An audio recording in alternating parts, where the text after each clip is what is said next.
You are listening to the Enormocast.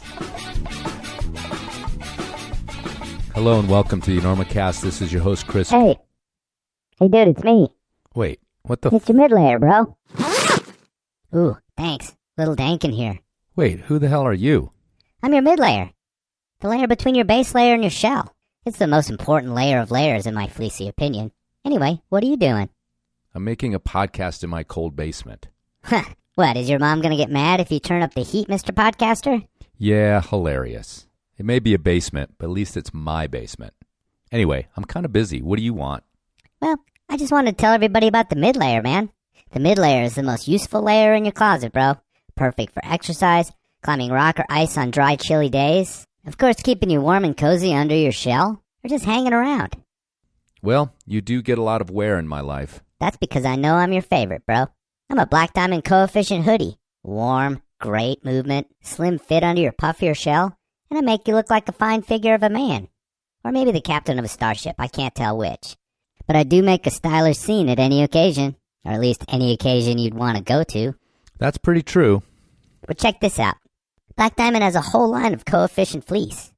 Full zip, quarter zip, pullover, LT quarter zip, LT vest, or some other mumbo jumbo. It's all there at blackdiamondequipment.com or your favorite local shop, bro. Coefficient fleece is like wearing actual sunshine on the bleakest of days, my dog. Do people actually go to stores anymore? They should. A good climbing shop is the soul of the sport. Anyway, you should get back to work. The people want their spray. Well, thanks for stopping by, bro. You know I do love my coefficient hoodie from Black Diamond. Love you too, man. How about a hug? Bring it in, bro. The high-flying monsters of Sportiva Rock Shoe lineup return this weekend to your local crag for the Enormocast Back to Spring Monster Sending Season. Come see the La Sportiva solution lead the charge as the greatest sport climbing and bouldering beast of all time. Or watch as the 10,000 horsepower Testarossa burns down your project. The new and improved Katana lace-up will blow your mind, and don't be fooled by the dainty Sportiva mantra. Its smearing and grabbing power plays rough with those gym holds. Come for the leather, but stay for the midfield halftime show of the new Squama Vegan, all the heft without the harm. Sportiva has it all, from jamming to smearing to edging to hooking. This Sunday and every Sunday from here to eternity. Get your feet in any of these fueled-up, high-octane climbing shoes at Sportiva.com or your favorite local shop. And crush your project!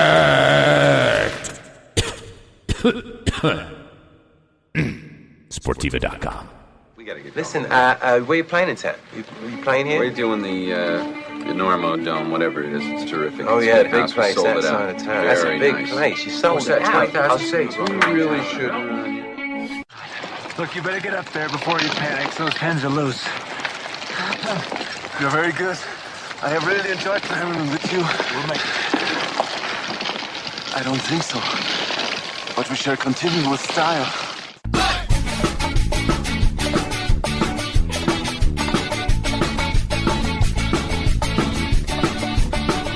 Weather, bad weather. Now or later, anytime for climbing. Today's show is brought to you by Black Diamond Equipment, La Sportiva, and with support from Maxim Ropes. Maxim has been keeping the Enormocast off the deck since 2012. And don't forget our charter sponsor, Bonfire Coffee. Go to bonfirecoffee.com and enter Enorma at checkout for a discount on great coffee and to support the Enormocast. And now back to the show.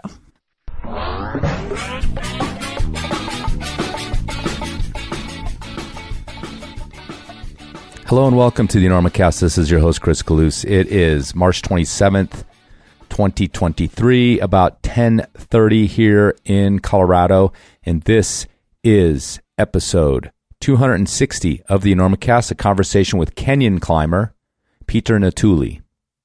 And Peter has a much longer name that he pronounces for us in the interview, but he hands out this shorter version of it for lunkhead American English speakers like myself. Thank you very much, Peter, for doing that. Anyhow, this one's a bit off-piste. I reached out to Peter simply because I enjoyed his Instagram page. Afrovertical it is amazing. If you guys are Instagram people, please click over there and follow Peter. You've got climbing, of course, but you've got all this amazing tribal stuff, interactions with wildlife, blood drinking. Yeah, there's blood drinking over there. We mentioned that in the interview. I don't push him too hard on the blood drinking, but yeah, it's all part of the game for Peter. But yeah, I took a chance, hit him up on Instagram. You know, he does some videos on YouTube as well. He's got a YouTube channel, Peter Naituli. And yeah, it was enough for me to be like, yeah, this guy's charismatic. He's got his feet deep in the Kenyan climbing scene. I think I'll see what he has to say. And it was fantastic, and I appreciate it. I enjoyed every minute of this interview, connecting all the way to Kenya. And one of the things I really enjoyed, this angle that we really talked about, was this idea of these Kenyan climbers taking ownership of Kenyan climbing. And like a lot of places in the world, especially these formerly colonial places, Europeans often did the very earliest climbing. And even in more modern times, you know, Europeans on vacation bring in some bolts and put up some roots. But in Kenya, the local climbers have really taken charge and kind of just taken over the scene and made it their own. And that's a very big part of Peter's existence there, is being a truly deep in it Kenyan climber. The other thing we talk a lot about is warrior culture, tribal warrior culture, which, I don't know, we kind of dance around here in the climbing world in the U.S. or in North America, and, you know, this warrior's way type stuff. But here are these guys that are actual tribal warriors and approaching climbing with some of those attitudes, those ritualistic attitudes, and connecting it to their past and connecting it to their sort of sacred ideas of the land. Yeah, it's awesome. It's totally awesome. So I hope you guys really enjoy this one.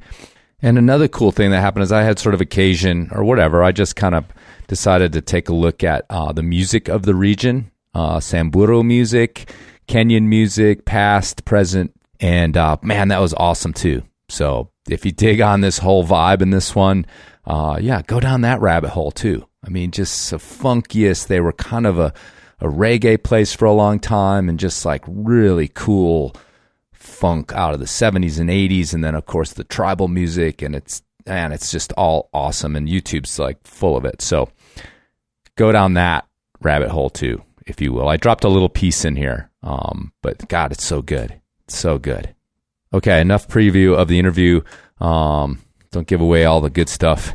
Anyhow, but a quick piece of business is that 5 Point Film Festival here in Carbondale, Colorado is coming up in April, the third weekend of April, like the 19th to the 23rd or something like that. Tickets are on sale, and I'm going to be doing a couple things. First of all, on Saturday morning, looks like there's going to be a screening of Real Rock's Resistance Climbing, the film that Andrew Bishrat helped make about Palestinian climbing. There's going to be a screening with some very special guests as well, and I'll be leading a panel afterwards about that.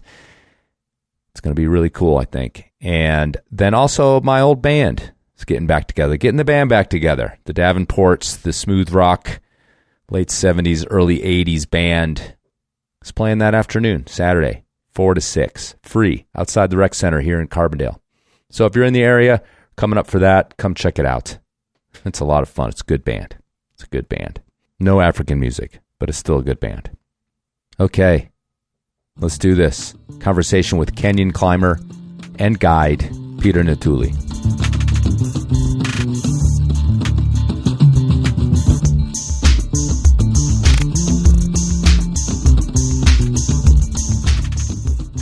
Most people know me as Peter Naituli, but I got many names. It's like all my names are Peter, Muambi, Naituli, Mtolatia, Loinua.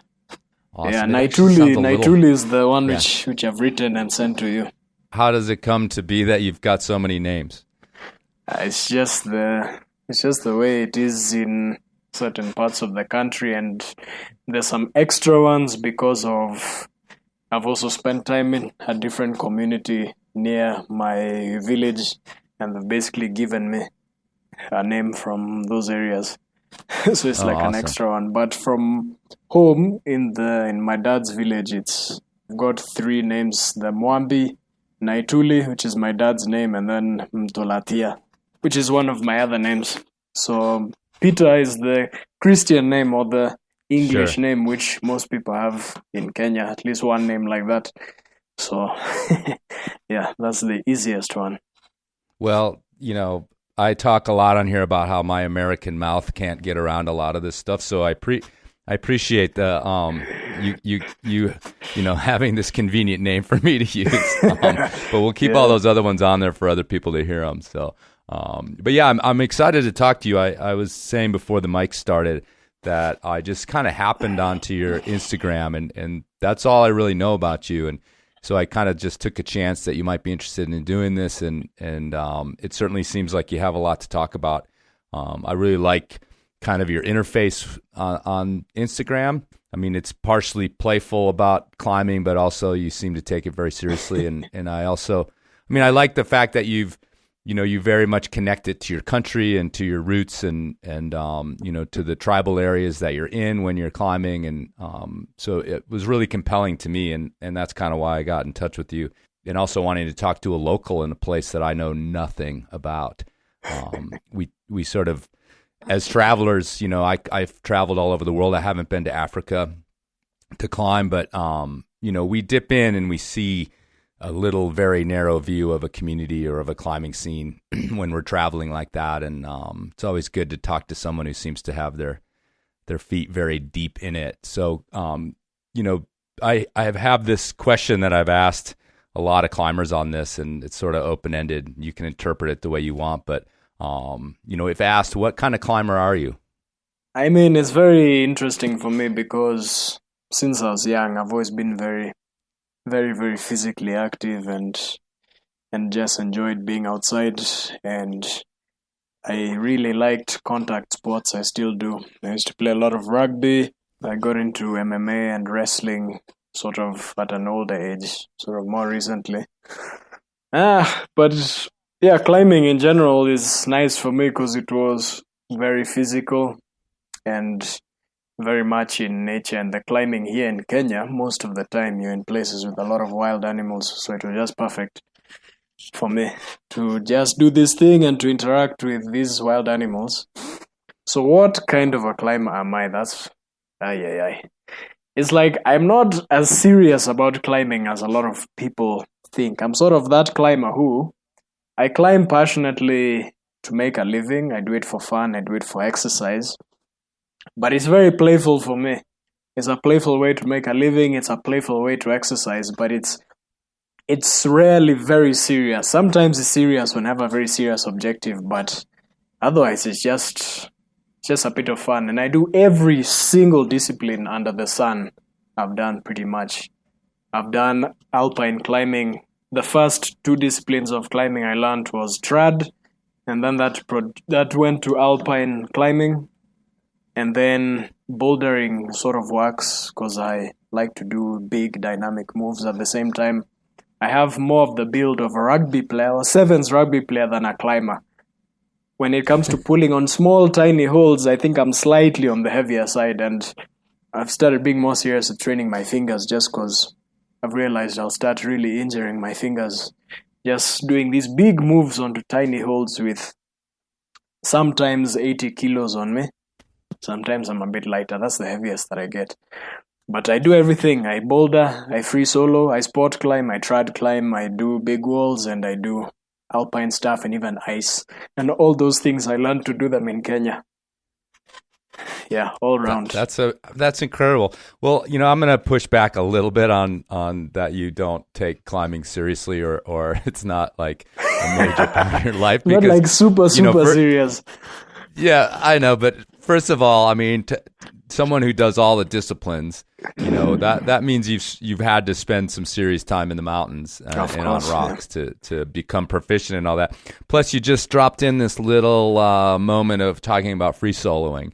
Which I think we'll circle back to, but I don't think you can, and I watched some of your videos and I didn't get time to see it all, but I watched the documentary of climbing on Mount Kenya with free soloing barefoot. So, so like I said, I'm going to push back just a little bit about seriousness because those looked like serious endeavors and obviously the consequences can be serious. But again, we'll get back to the soloing thing. Sure.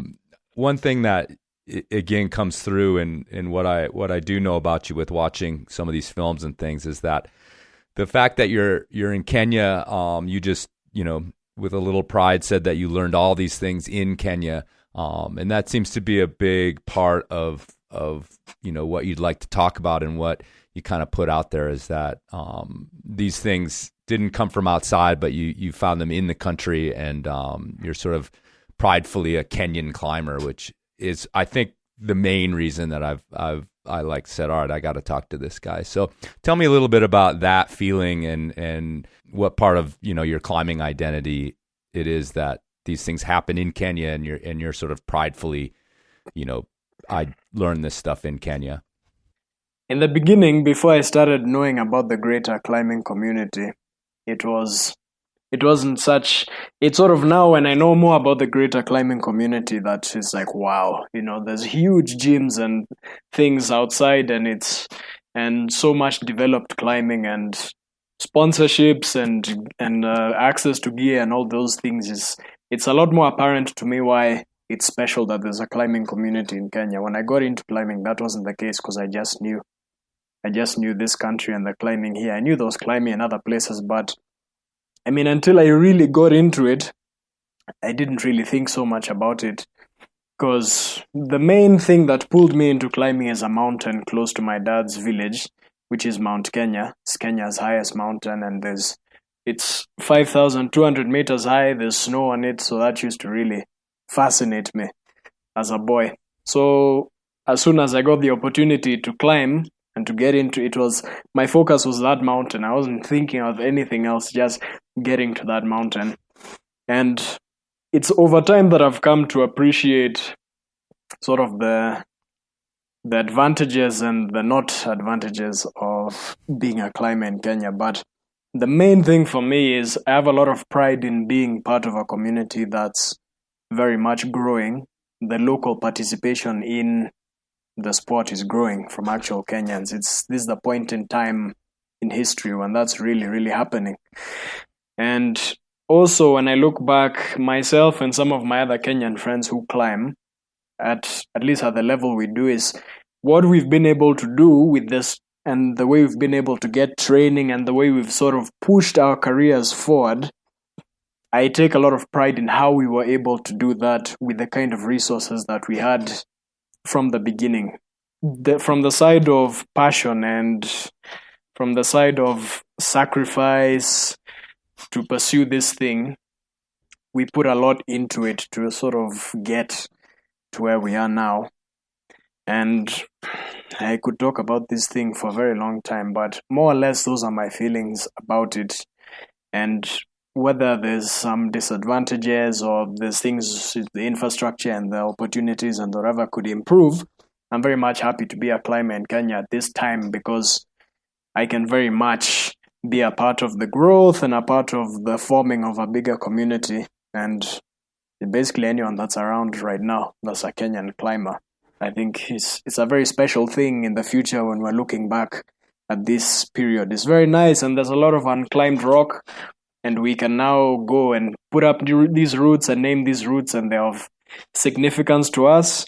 And the era of purely people coming from outside to name these routes and to put up routes on our native lands, that period it's different, because now we're also able to do that now ourselves, many of us. Yeah. So I could talk a long time about that. Well, we've got a while. We can come back to it too, but I mean, I'm sure it's gonna be throughout this conversation, because it seems to be such a pillar of who you are as a climber and what you're trying to do. And yeah, it's interesting. I've been talking to some Indian climbers over the last couple of years, dipping into what we were calling these nascent climbing communities, these places, like you said, that are just kind of on this moment of becoming a climbing community that's not necessarily, like you said, just people from outside the country, which is sort of traditional. I mean, even talking about Mount Kenya, that's was, I'm sure, I don't know who specifically climbed it first or whatever, but it was probably Europeans. And So yeah, it's an important. I always think of it as this important milestone or whatever when a climbing community realizes that they have this, this ability, this power, this place to make history in their own country. And I mean, just looking at your face while you're talking about it, it's obviously a very special place to be for you, being able to do first ascents and call them your own. Indeed, yes. And interestingly, on the topic of Mount Kenya, so the first person first recorded ascent of the mountain was Halford Mackinda with 2 French guides. And recently, I mean, it's most likely that this guy and the 2 French guides were the first people to stand at the highest point.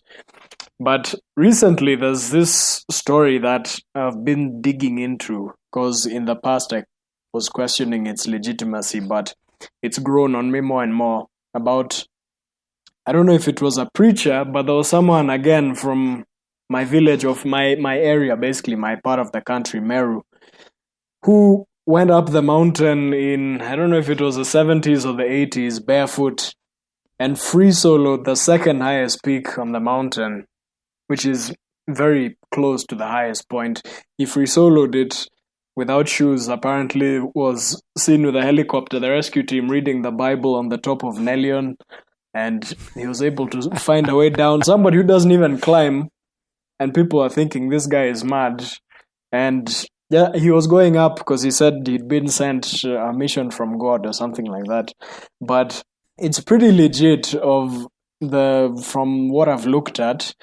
And it does bring that question is, could it have been possible that some crazy person back in the day from one of these villages, who knows, on some sort of a mission, was able to brave the elements the way this guy did with hardly any equipment and climb this thing just like that, barefoot, free solo. And a similar thing also happened in a different climbing area. Another story that's similar happened in a national park in the Rift Valley, where there was a certain tower of rock which the British climbed with ropes, and then a Maasai warrior went and climbed it. I don't know if it was in his tire slippers or what, but he climbed it without a rope, just to sort of prove it can be done. So yeah, there's debate to be had. It's possible, it's difficult, but who knows? Somebody could have climbed Mount Kenya before, but you can never know. Well, it's interesting because in other parts of the world, religious fervor has gotten people to the tops of things, 100 years ago, 150 years ago. Monks, I mean, there's stories in Europe of monks back in the day doing things like that. So yeah, if you've got that kind of fire in you and frankly, you're not worried about dying because, well, you're going to go to heaven. You're on a holy mission. That probably is a good, holy mission is probably a good motivator. So it feels like sounds very true. And then, these things could have been done and there'd be absolutely no recorded evidence to find or anything. So it's certainly, I think, awesome to put that into the thinking in Kenya anyway. So it's pretty cool that you're by this mountain. It inspires you. I mean, that really is the history of climbing for thousands of years, is simply people like you looking up and saying that thing needs to be climbed. I mean, whatever it is in human psyche that makes people do that. You also talked about a we. You were talking about your friends who are climbers. Yeah. How did you come to find a we? How, if you're a kid in this village, you're looking at Mount Kenya, certainly people around you are probably like, yeah, climbing that is a waste of your time. You have to do other things. It's just, every climber in the world has faced that too. So how did you come to become a climber and find this community, gather these people around you? I grew up personally in the Rift Valley, but we'd frequent the village to meet my family members on my dad's side. And every time we were driving to the village or we're there, when there's no clouds, because the mountain is mostly in clouds, when it opens up, you look at it, it's very fascinating, snow. I just wanted to go to that snow. But that didn't become a possibility until many years later when I was in high school. And I went on a hiking trip to the mountain. There's many, many peaks, so I wasn't actually climbing it. But is basically a series of events after that. Of like at that point, I still wasn't very keen on climbing as sort of, this is my thing, this is what I want to do. I just want to be there. It was, I just want to stand on that rock. It's very fascinating, and that's what got me to start trying climbing in this place called Hell's Gate, and then eventually getting the skills to actually get to the top of that mountain. And it's in that process of me having this single objective of getting to the top of Mount Kenya that I just learned the most important skills that I learned. And then after that, it was just a period of doing progressively more dangerous things, or more basically trying to get to more locations that were harder and harder to reach.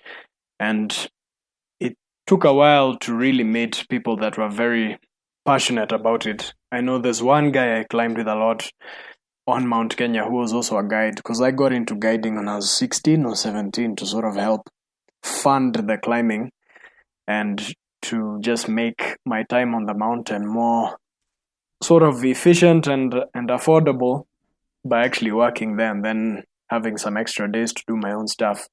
But so that's one of the ways. And then there is in the north.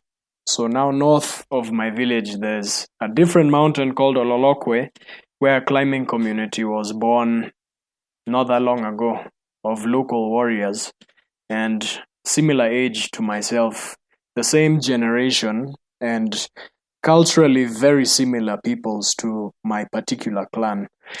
And so I just got along very well with those guys, and they already had some training when I met. And we've just done more.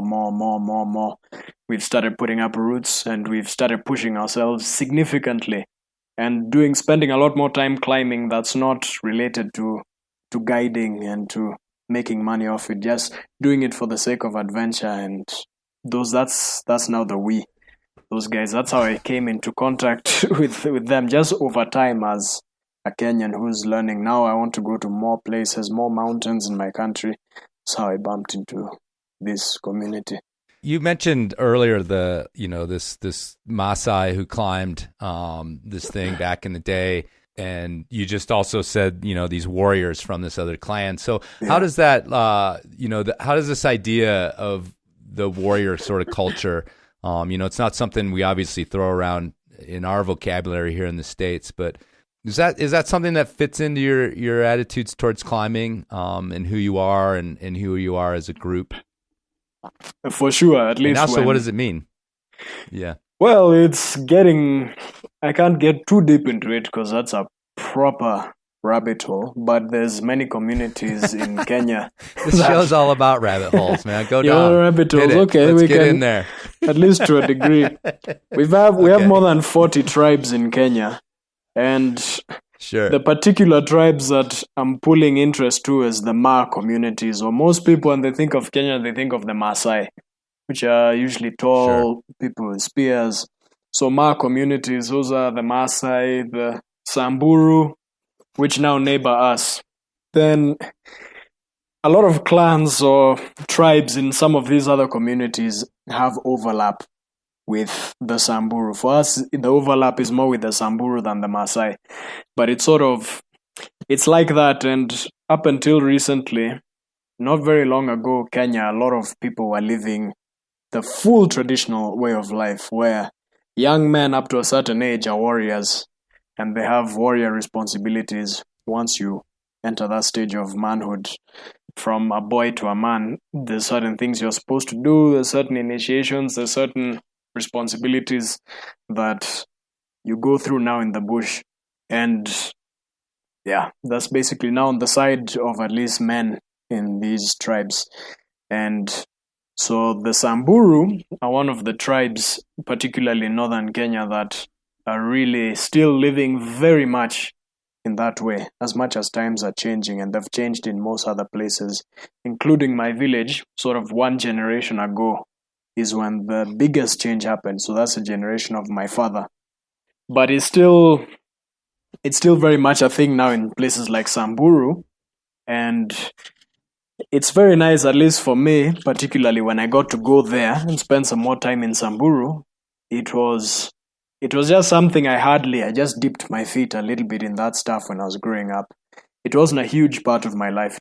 It was a small part of my life, but it very much drives you when you're entering a certain age to, at least for me, to pursue difficult things or these dangerous things that I was doing when I was in Mount Kenya.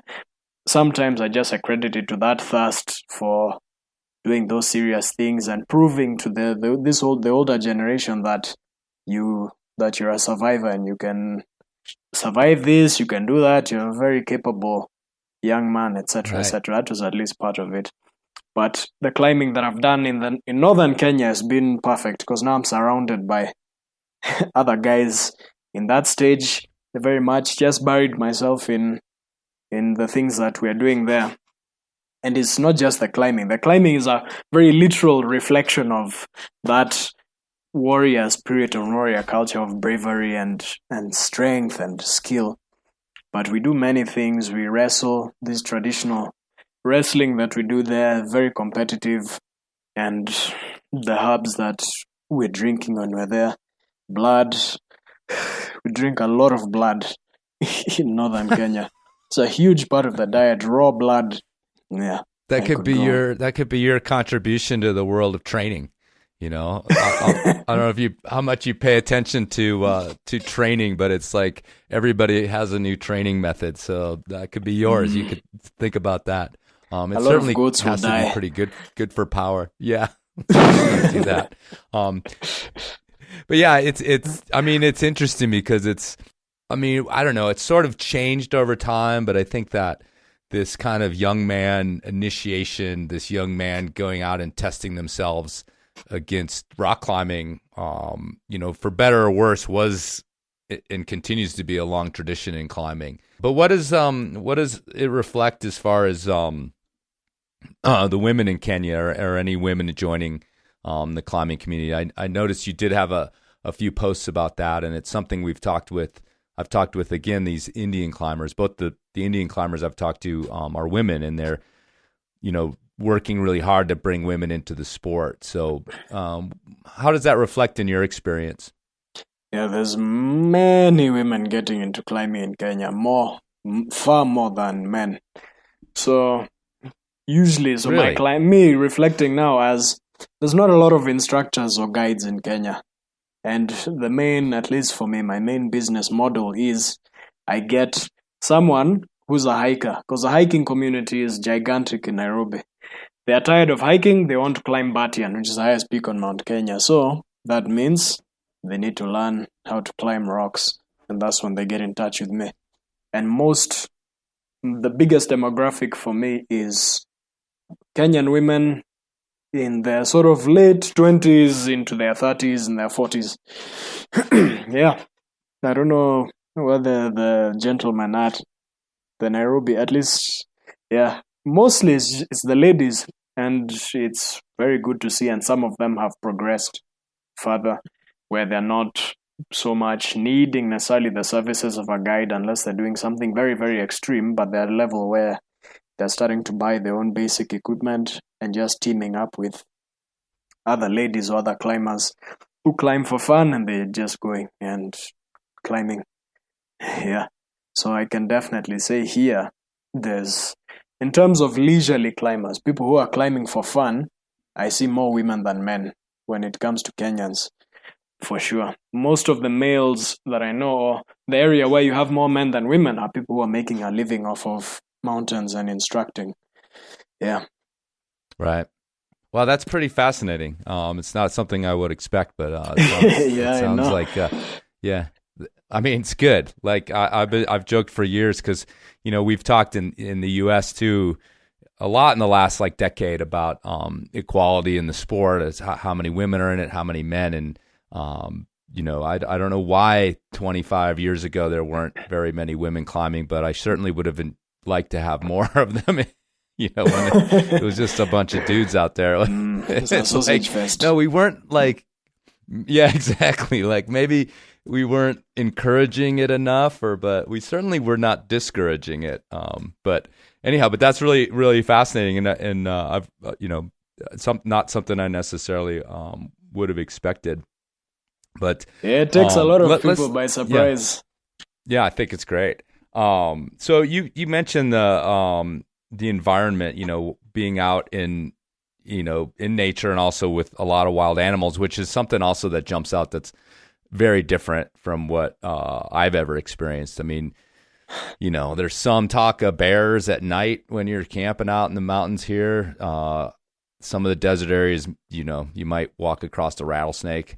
But in general, we just don't have like the interaction that it seems, again, watching your videos that you guys have. And also, literally dangerous situations with animals seem to be a possibility, and insects and everything else. So talk a little bit about that, how you kind of, interact with that as incidences and, how it is part of your climbing experience in Kenya.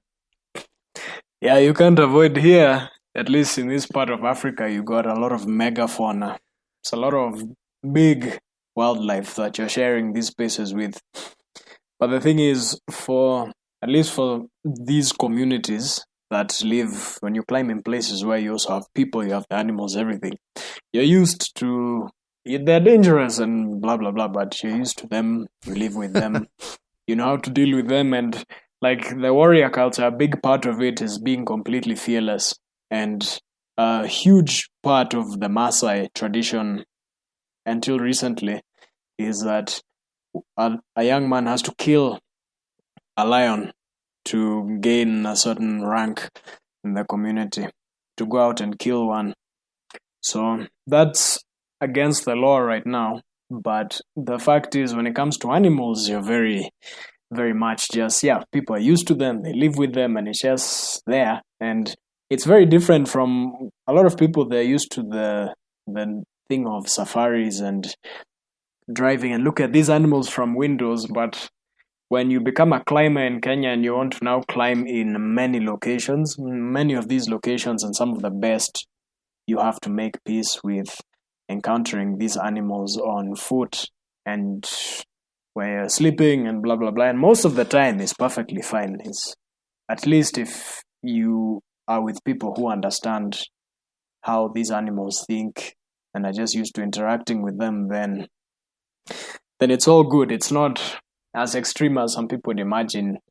When you come across a hyena, for example, or a leopard, even lion, you can just scare it away and it runs. That's what happens in most of these places.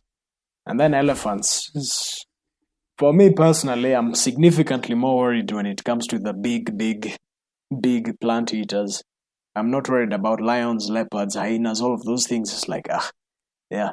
But something like an elephant, it requires a lot more reading, because if it does decide to come for you, even if you have a knife or a spear, or unless you have a gun, and even with a gun, it's just problems. So those are the things sometimes that can give you stress. But yeah, usually you just read them. You just read their psychology and see that they're calm or they're fine, and you can even just walk past them and they're just grazing and they don't disturb you. Same thing with buffaloes. Sometimes you throw some stones at them and they run away and you just keep walking. But sometimes they have small calves and they don't want to go, and they're very serious and they're getting very angry, and those times you just give them their space. The worst is when you just meet it surprise like this. That's a problem, because then it can charge if it notices you. For me, the closest encounter I had with elephant was we were walking on top of this Mount Ololokwe the first time we were going there, and we were even filming some stuff for a documentary. So carrying these big black magic cameras and crash pads and all that stuff up this huge mountain in the bush in a lot of heat. And so we got to the top of the mountain and we're turning the corner, and we go through, and basically there's the guy who was in front of me, Lecky, he's my very good friend. He just put up his hand, which just means stop. Didn't say anything. Then pointed to the side, and I look, and then there was a big bull elephant 10 meters away from us, but it's behind a bush. It hasn't seen us. And if this thing sees us, then the only thing to do is to run, because you can't, at that point, it's just going to charge. But what we did was we moved back, and then Lecky picked up 2 stones and threw at the elephant. And so when the elephant gets hit, like a surprise, and doesn't know where it came from, it runs away. and it'll come back later to investigate. And so we hit it with a stone, and the thing ran away into the bush. And then we sort of moved forward, and to make sure that, because we realized there's other elephants now scattered in that forest, dense forest, so we knew we'd meet more. So Lucky is a genius. He took a crash pad and he took a stick and whacked the crash pad multiple times. Sounded like gunshots. And these animals, they know when they hear gunshots a problem because they get poached in these areas. So they just ran away. Then we just kept going.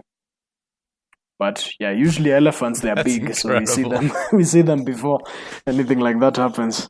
Right. Yeah. That's incredible. Talk about an alien situation for a North American climber or a European climber. Anyway, that's awesome. Let's talk a little bit about the actual climbing. Yes, as climbers, I think all of us worldwide, we love to look at pictures and dream of visiting and what's the rock going to be like and what's the climbing's like. And so let's talk a little bit about maybe, start with some of your most frequented areas, favorite areas, trad climbing, sport climbing, what kind of rock, what are we looking at in Kenya for opportunities for you to climb? Trad, there's a lot of trad. If you want to do a substantial amount of climbing, you need to trad climb or to be ready to do that because, a lot of areas is mostly trad and it's a big part of the ethic here. We have a number of bolted crags now. Not so many, but they're good and they got a good selection of routes. But yeah, placing gear is a very big part of climbing in Kenya. It's mostly granite, different variations of it. Or I don't know how to say the gneiss. Nice. Mm-hmm. That's nice. It's hard to protect in many places, but in other places it forms pretty good, sort of almost like British trad kind of features. You have to be very creative with how you protect it. So very often you're not following one continuous crack on that rock type. On gneiss, you actually have to, you climb and you find a slot or a pocket and you place something there and you keep going. But then we have places with basalt because Kenya is very volcanically, it has a very rich volcanic history, especially in the Rift Valley. We have two plates moving apart, so you've got a place called Hell's Gate and other places as well where you've got these cliffs formed from the Rift Valley splitting and these volcanoes, and you've got very nice cracks. So there's that. But yeah, it's mostly granite. I don't know of a place that's not granite, maybe at the coast. But otherwise, it's all granite, igneous rock, but it's lovely. Though you have to make peace with a lot of loose rock, especially in the north. It's like climbing on an onion.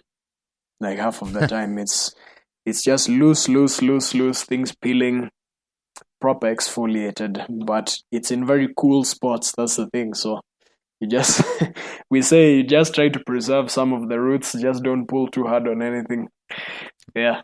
That's awesome. I mean, and then, Mount Kenya, there's also, bigger stuff. So let's talk about size. I mean, is it generally a lot of cragging, or all the way up to I don't know if we can call them big walls, but big roots on there's big walls for sure. Oh yeah. Yeah, there's huge walls in Kenya. So yeah, you've got there's a lot of crags, a lot of boulders, and then we have walls up to, I think the biggest one we have here is 700 meters high, 720 meters. It's pretty high. That's the east face of Poi. It's a big wall. Then Mount Kenya, you've got walls that are almost the same size as that as well on Batian and Elion. And in the past, you had ice routes as well. You still have them, but now they're pretty suicidal, and maybe there's one day in the whole year that they can be done. Still very dangerous to do them. But yeah, and that's alpine climbing as well, I should specify. We have alpine climbing in Kenya, who would have thought? But it's pretty good and puts you, it's a very nice spot to be, being on that ridge and looking around and looking at the plains below and look at even those mountains that I'm talking about now in the deserts north of where my dad grew up. It's just, you can see those mountains on a clear day. It's very nice. And Ololokwe, which is the other area that I frequent more than Mount Kenya, is the biggest section of cliff is maybe 450 meters high. Yeah, and there's routes that are 500 meters high with some traversing. And yeah, so there's a lot of stuff to do, a lot of variation in Kenya in terms of just the size of the objectives and the seriousness. And do you guys, again, if we're thinking about a climbing community at large, but then everybody has their close-knit group, the guys and the women that you climb with a lot and form kind of the core. I mean, do you guys swap ideas for new routes? Like how is the community looking at, this just pioneering new climbing around the country? Is it, the same as anywhere else, networking and talking about what the possibilities are and who's going to do what and who's got the skills and kind of banter between people? What goes on with development? It's definitely there, that sort of an atmosphere, but on a much, much smaller scale, because it's not a very big climbing community, and there's a lot of people in the climbing community. I would say even most, the majority, they're not interested in putting up new routes or any of that stuff. They just want to have a nice day at the crag, just do some climbing. Yeah. And some, that's normal anywhere. Yeah, the sport crags, usually you have an area full of climbing. You have many, many, many, many cliffs of so much climbing, but almost everyone will just be bunched on one sport climbing crag. And sometimes I'm guilty of this myself. Sometimes it's just nice to just do a workout, just pulling hard on some holds and clipping into bolts. But most people, that's sort of the design. You just go to Baboon Cliff or Nemesis where there's many bolted routes and spend the whole day there. But yeah, there's a few people putting up routes. There's a number, and because of the climbing community not being huge, I'll be putting a route up with. It's hard to have a main climbing partner per se that you're putting up a route with. It's very often just link up with someone and your abilities match quite nicely, and you go and you put this thing up, and then the next week there's somebody else who you're putting up a different route with, sort of like that. But I do have a main climbing partner that I've been putting up routes with, or my most notable routes, and that's Leki from Samburu, from Ololokwe. So together we've put up some really nice routes in that area, multi-pitch and single pitch as well. You have a connection to Norway through your mom and have traveled there. Where else have you traveled? And have you traveled outside of Kenya or Africa or neighboring countries to rock climb or to alpine climb? So, I've been to Kilimanjaro in Tanzania when I was 14 years old. Then I went to Iceland at some point when I was in Norway. We did a little trip to Iceland, part of this school that I went to. I bouldered in Iceland. That was the first time I bouldered outdoors. I've climbed a little bit outdoor in Norway, but not so much, tiny bit. And then I've been on a sailing trip to the Shetland Islands, and I've been to a couple other countries, but it's usually just stopovers, just flying from one country to the next. Yes. There's a point in someone like yourself's rock climbing, and if you're interested in alpine climbing, that you look around the world. It's the same for me to go to these other places and obviously touch and climb on the rock, but also meet the community, see what's going on. I mean, what are your dreams, and do you have any opportunities to do that in the future? Oof. I think my main focus right now is putting up or just redoing scary routes in Kenya, because there's a lot of really hard, really adventurous stuff that just hasn't been done. So I'm really, it's just that stuff really pulls my attention just here, and the stuff that I can do in this country. So that's on my mind. But before I got more heavily into climbing when I was younger, I wanted to do these things in the Himalayas before I realized how commercial it is, and I got a lot more impressed by people doing really steep things that involve the whole body and athletic moves. But still, there's a small part of me that does want to go to the Himalayas and just go high, really, really, really high, and up in the snow and the ice and in those elements. But it's damn expensive. Either it's very expensive or I have to find like a very special partner who will take me along on an expedition to like a proper expedition that's away from the big crowds on one of these mountains, trying something, whether it's a new route or something like that. That's also now a dream of mine. And then just, going to more countries, seeing other places. But if there's two things that come to mind, it's more objectives in Kenya and then going to the Himalayas. But I don't know how that will happen, but I have faith that it will at some point. Either I'll get rich enough that I take myself there, or I'll meet some people who will take me there. Yeah. Yeah. Something will happen. How often are people from outside the country coming in? If you leave out, sort of these big objectives, these kind of, once in a lifetime things, are people showing up there to rock climb? Just showing up at the crags? Oh, yes, for sure. Yeah, people are visiting, people are climbing. I'm getting more and more international bookings to go to Ololokwe or to go to Mount Kenya. And then occasionally, once in a blue moon, you get some sponsored or some pro climbers that are now going to some of the crags that are bolted in the north, for example, is because some people have come down. They got a lot of bolts and things, and which has been very good. They've just put bolts and they've developed like some of the crags that ethically, the kind of crag that you want to bolt, and then also put up some harder objective on some bigger walls. So, but that's quite sort of rare and once in a while that you get people like that coming down. But there's a lot of people just coming down for fun to do their own climbing or getting a guide to take them up Mount Kenya. For sure, it's happening quite a bit. Yeah, and it's been picking up. Yeah, there was a bit of a pause during 2020-21. We all know why. Yeah, that's awesome. I hope from this conversation there's just a clearer picture of what the climbing community is in Kenya. There is rural areas and there is places that are very ancient in sort of the way people live and the resources people have. But then we also have places like Nairobi as well, where there's a climbing gym and where it's basically like, it's just like being in, not exactly a European country, but almost the same thing. Funnily enough, it's easier to get locals in the rural areas to climb than it would be to get a city dweller in Nairobi to go climbing.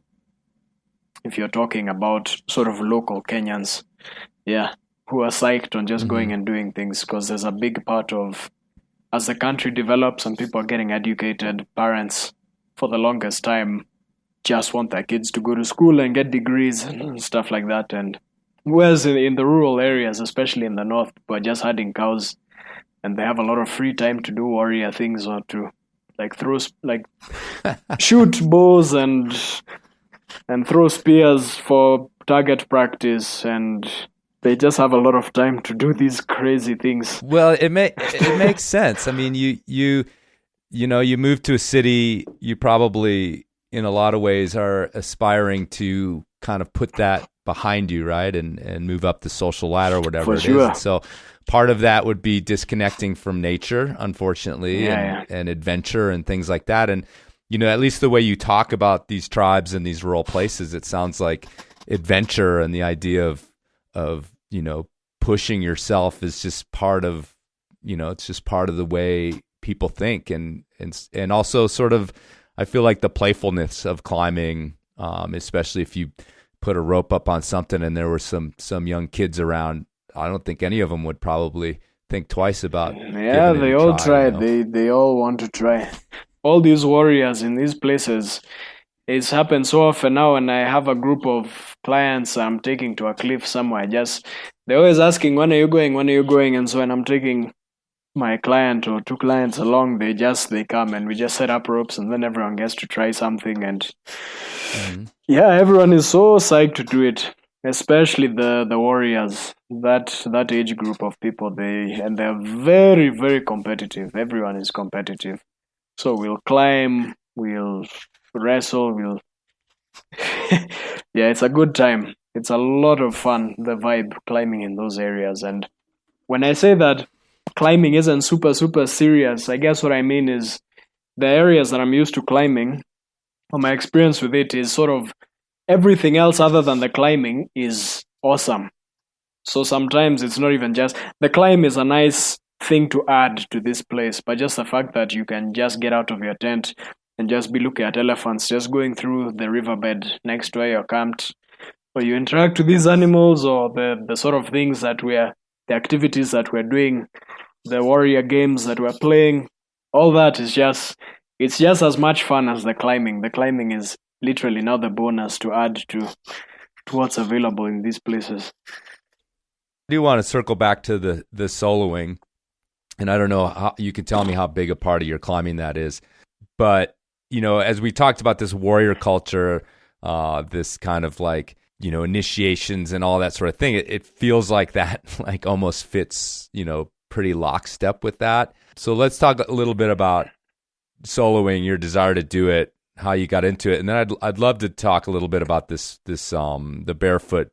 I think it was on Batian, right? The Point John barefoot solo as well. It's another peak called Point John. Oh, Point John. Okay. Batian is definitely Right. in the crosshairs. It was supposed to be this year, but it was Okay. we pushed it. I mean, last You're year. inspired by the This year. preacher.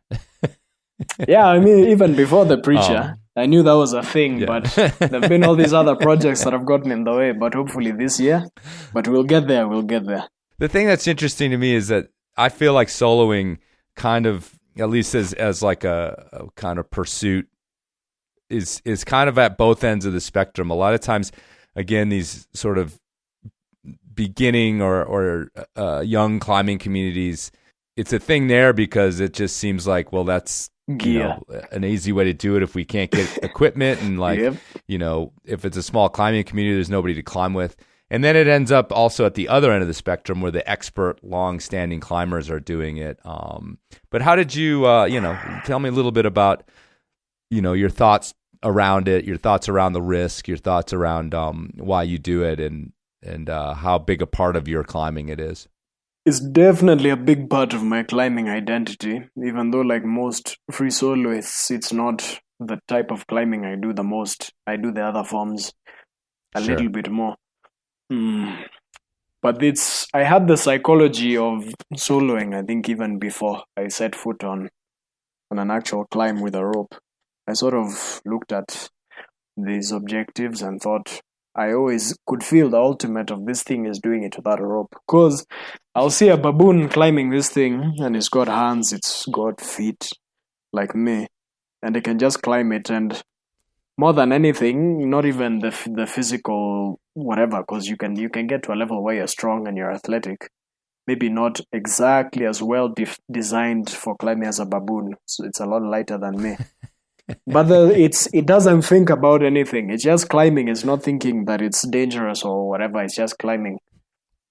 So from the beginning, I felt that if I do get in this thing and I get good at it, that's much better. Also, it's less faff with equipment, and you're just doing it, just magic, just like that.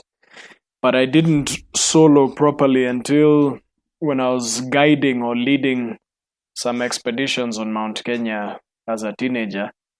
Sometimes on the way down, the way ropes get stuck. When you're pulling the rope down after an abseil, it gets stuck, properly stuck. You try all kinds of things. And sometimes to save time, I just be like, I don't care. Even if there's a big storm and the wind is blowing and the snow is coming down, I just free solo, remove the rope and free solo down in sort of very desperate situations. And sometimes when I would succeed, sort of it's a mission. It's not that I've decided to go voluntarily and solo. It's when big trouble and one person has to sacrifice themselves and take this big risk and free this rope. The fact that when I would do that and I'd succeed, I'd free the rope and I'd climb back down. That was a strong feeling. So that I can make myself that brave in those situations. So that's how I got accustomed to the feeling of soloing. And from there, I could just pick an objective and do it, an easy objective, and be like, okay, yeah, good. That's simple. That's how the lizards are doing it, and these other animals are doing it. And then I'll do something harder. And it would sort of go on like that, and I just progressively push it forward. And it was easier for me very often because I didn't have a lot of training partners, at least at my age. So if I wasn't guiding, and I'd gone to this place in the Rift Valley to climb and it's just me, then I'll just free solo some stuff that I can manage and then go home after that because I don't have a partner with me. It just developed over time like that. And I know a lot of young guys or Kenyans, like especially in the north where I was talking about, who can climb like relatively well, grades that a lot of seasoned climbers, well, maybe let me not say seasoned, but people who could easily climb a 5-7 could free solo it. They've never climbed before, but they just wear tire slippers and they just go and they just solo it just magically. So it's just that mindset of you want to not overcomplicate this thing as much. They'll often say, why are you disturbing yourselves with all these ropes and all this metal and all this stuff? And then they'll just go and climb with their tire slippers. So that's a big part of the mentality here. That's fascinating because that attitude. Actually, I've talked about my own little bit of free soloing. It's not something I've pursued hard, but I mean, the first ones that came about for me was when I was guiding as well, and I would bring 2 or 3 clients up some climb that I'd done like 50 times, and I'd just be covered in gear because you got 3 ropes and you've got first aid equipment and like your rack, and it was just kind of miserable, like the actual act of climbing with all that stuff on you. And so it's interesting that they kind of felt the same way of like complicating it with all this stuff, and it kind of almost detracts from it, Yes. So but let me ask you then about this specific climb that I dipped into a video about it. And it's interesting because you chose to do it barefoot. Hang on, before we go there, you're right, This thing has finished just now. So let me just refresh it. That'll take like 1 minute. Okay, cool. I'll see you in a minute. No worries.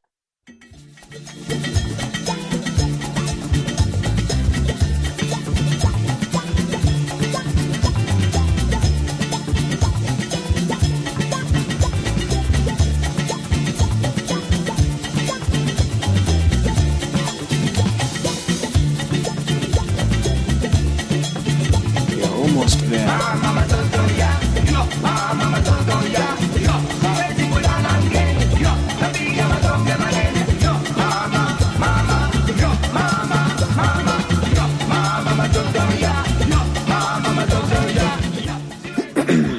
And we can continue.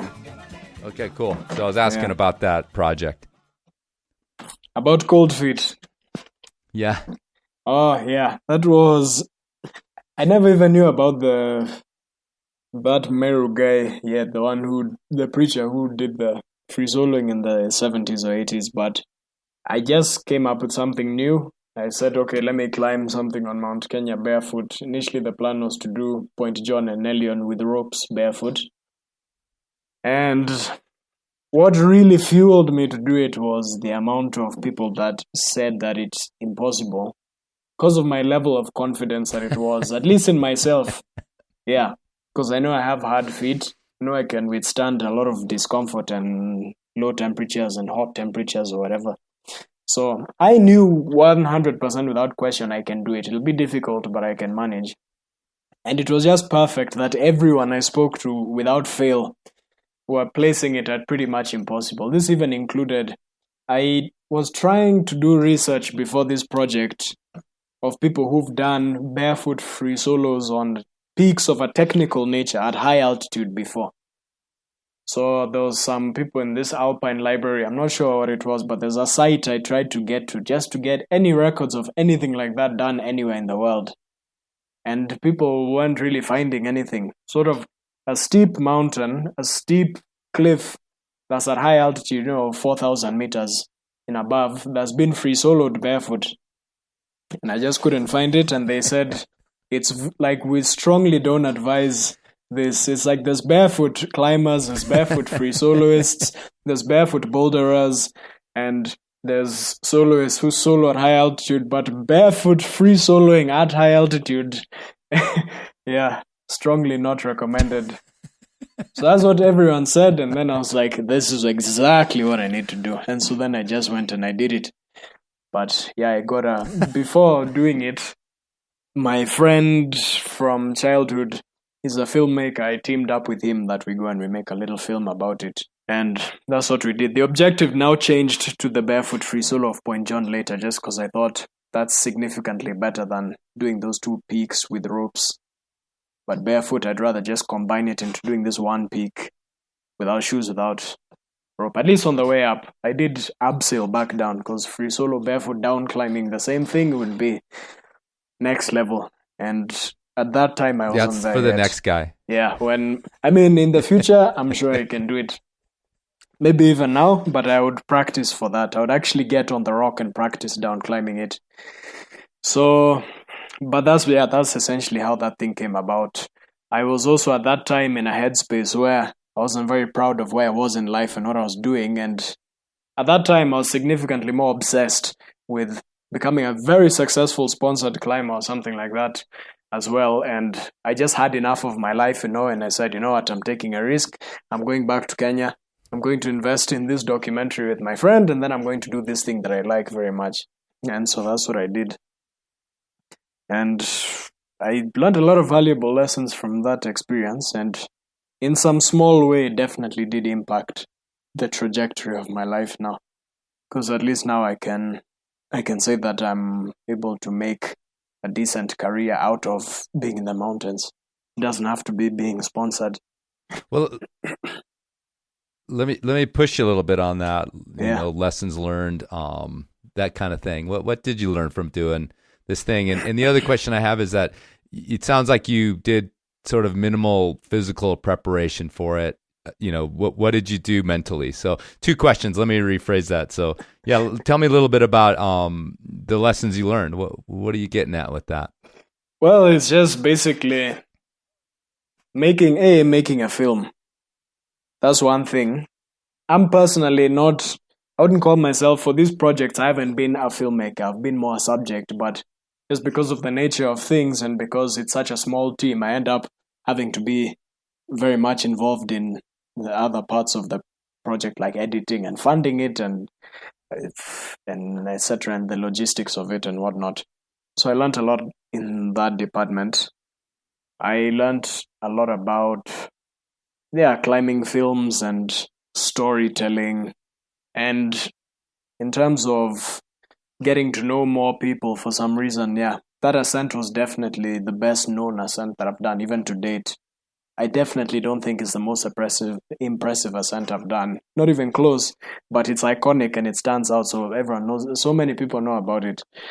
But through that project now, I've gotten in touch with people, gotten to know more people, and networking knowing people is big. It doesn't matter which country you're in, but it's a huge part of how we progress as people. Is what I've seen is who you know, who you make friends with, and which contacts you have, and which contacts they can link you to. And I've just gotten to know a lot of people who've been sort of key in my development as a person, and that's how I can say it, sort of vaguely. That's my feeling about it. And it's just the little things and just the little exposure that I got from that project. It just grew. It just led to one thing that led to another thing that led to another thing, and that went on and on and on. If it wasn't for Cold Feet, I wouldn't have met the director of the main documentary that you've probably been seeing on my feed that we've been working on. I probably wouldn't have met him, and we've been working on something that's on a much bigger scale, even in terms of budget, in terms of quality, in terms of the actual objective of that story. So again, if it wasn't for that wouldn't have happened. And working on this other film has grown me a lot as a climber, as even a mountain guide. So I could go on and on and on about the effects of Cold Feet, that were beyond just that young climber's dream of, now I'm going to get sponsorship. That doesn't work like that. But what it did is much better for me. It just gave me tools, me. Did you? What about the climb? I mean, did it end up challenging you the way you thought it might? I mean, what about the climb? So I had 2 expectations of it. Either it was going to be very easy, or I was going to be like, this is going to kill me, so I don't want to do it. and it ended up being option A. So it was just... Oh, really? Like, if you've seen the film, there's a section where I talk about the night before. Even on the actual day, it was windy as hell, and that was intimidating me. When I was sleeping in the hut, listening to the roof almost getting peeled off by the wind, I was like, ay. And then also the uncertainty, because I'd never done anything like that before. I'd climbed barefoot a lot, but I'd never climbed free-soloed barefoot on a big mountain, so I was nervous about that. And then the wind, of course, and the following morning as well, walking up to the base and getting thrown around by that wind at the base of the climb, putting on shoes, almost falling over because of wind. I was thinking, now I'm going to be free soloing and the same wind is going to be beating me around. But we started up and it ended up being fine. It ended up being very easy. Much easier than I would have dreamed. But the thing is, at the end of the day, it's still a free solo, and every time you finished a pitch, or at least a pitch with some significance, no matter how easy it is, you know that if you grab a loose rock or you make a mistake, because I hadn't rehearsed any of the moves whatsoever. I'd done the route sort of in the past. I'd done it 1 or 2 times in the past, so I roughly knew which pitch is hard or easy, or which pitch is more complicated, though they're all pretty easy pitches. But yes, it ended up being simple, but of course you get to the top and you know you finished a free solo, and there was every possibility that you could have stepped on the wrong thing and you could have fallen down. So I always have respect for that element of free soloing. Even if it really didn't end up being challenging, my feet didn't end up being too cold. Even it snowed as we were abseiling down the peak. It was fine. Yeah, the cold was never a problem. The rock being rough was never a problem. I just had my toenail just peeling a little bit back because it was too long to begin with. But yeah. Well, those are the things you have to learn about. It was a brand new sport. You had no idea, like, what you invented a sport in a way. So now you know. But now you know how to trim your nails beforehand. Yes, so, yes. You can put that in your book. But yeah, it's cool. I mean, and again, this is available on YouTube on your site. Cold Feet is where I dipped into it, and It's kind of, talking about this warrior mentality again, and I'm fascinated by that because it's such a part of what, outsiders like me understand about Kenya. And the fact that it's incorporated into the climbing is pretty cool and different. But it seems to fit. I mean, this barefoot thing, it's often, the part of the way people are traveling in the country and part of the culture as well. And then also, like you said, with people, thinking like, why are we complicating this? When these animals, these lizards, these baboons can do it without all this crap, like, why can't we? And I mean, was that in your thinking as far as like why barefoot? For sure. Yeah. So it's just that thing of how good can I climb when I don't have so many technical aids? And shoes is a big one, and I can say that for a fact. I much prefer climbing with shoes. It's a game changer. A shoe can be the difference between climbing something or falling off it when you're climbing at your limit, without question. So, yeah, that's why I was like, okay, I eliminate the rope and I eliminate shoes. Those two things. Shoes particularly because of just the fact of movement, and also because I was thinking we're at altitude, we want to experience this elements as it is from a movement perspective. My feet is what's in contact with the rock, my feet and my hands. So my hands are bare, my feet are bare, and let's see how I move now, how my movement is affected. And I just climbed it like that, and that was a big part of the motivation. And yes, it's that thing of kids in rural areas in Kenya, like rural areas, people just run around barefoot. It's fine. People get tough feet, and my feet were quite tough when I was, and yeah, they were very, very, very tough when I was very small. Then I started being taken to school and wearing shoes more often, and they got a little bit softer, but not that much softer. And for me, maybe it's something similar to muscle memory. As soon as my feet start touching hard surfaces again, they become hard very quickly. It takes like 1 week or 2 weeks for the skin to just go back to what it used to be. But it was just, I wanted to use some of those cheat codes that I'd been blessed with since I was small. I just use it in the mountain. And I'd been in Norway, which is my mom's country. That's my link to Norway, for those who may be wondering why Norway, why has he spent time in Norway? My mom is from Norway, so I've spent a little bit of time there. And I know that I can handle cold conditions nicely. But even the time I spent on Mount Kenya before that, when I was a teenager, there's times you're just sleeping, getting snowed on with the substandard sleeping bags, no bivy bags, and just surviving a whole night. So cold, mentally I had everything going in my favor just because I knew what I'd been exposed to in the past and what I'd been able to withstand.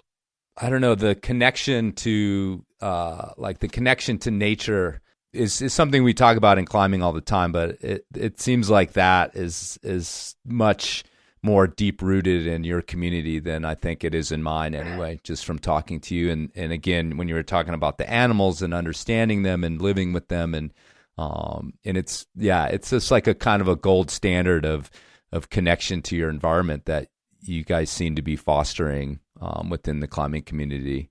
Do you have any sort of comment on that? I mean, these mountains, specifically Mount Kenya, is we think God lives on Mount Kenya, or at least that's the traditional roots before the missionaries came along. That was the home of, that's where the God lives. And for many communities, not just Meru, even the Maasai, mountains are very significant in that way. And even so, when people are praying or when people build houses, they build a house facing the mountain. That could be Mount Ololokwe, it could be Mount Kenya. So there's that natural now connection to these mountains as just people who come from close to those areas. That's one of the reasons it is very special to climb in northern Kenya with the Samburu who've been herding cows around that sacred mountain of theirs. Now they're able to take charge of the climbing that's happening there and the development of the routes. It's different when we're climbing and exploring and putting up routes or doing big, scary free solos on these mountains, because they mean a lot more to us than what, at least from being an outsider looking in on a lot of the other things that I see people climbing around the world. Sometimes it's a different kind of connection when that place is so close to your blood and to your ancestry, and you haven't had the skills or the training or the opportunities yet until now to go out and make the most of the exploration of these environments.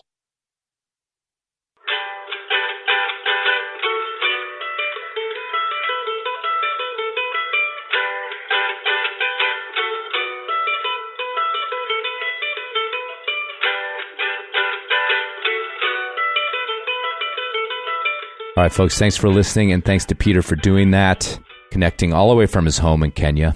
And if you want to get in touch with Peter, just for beta, or to chat, or maybe to hire him to get you around the country in the mountains there, he said the best thing to do for now is just DM him at afro_vertical on Instagram. He'll get back to you. He got back to me. Also, check out his YouTube channel, Peter Naituli, and that documentary, Cold Feet, is pretty awesome. Kind of a weird project, but it's mostly about just climbing in Kenya and who Peter is, and it's a great video. Okay. It's so cold in Colorado still. It's the end of March. And yes, I know, moisture brings life and we need it, but man, am I over it. It's so cold here. It was like 7 degrees the other morning on like the 25th. Ugh. Anyhow, hopefully you're finding better weather out there, getting after it this spring, or chomping at the bit like I am. But of course, when you get out there and dust off the cobwebs from the winter, don't forget to check your knots.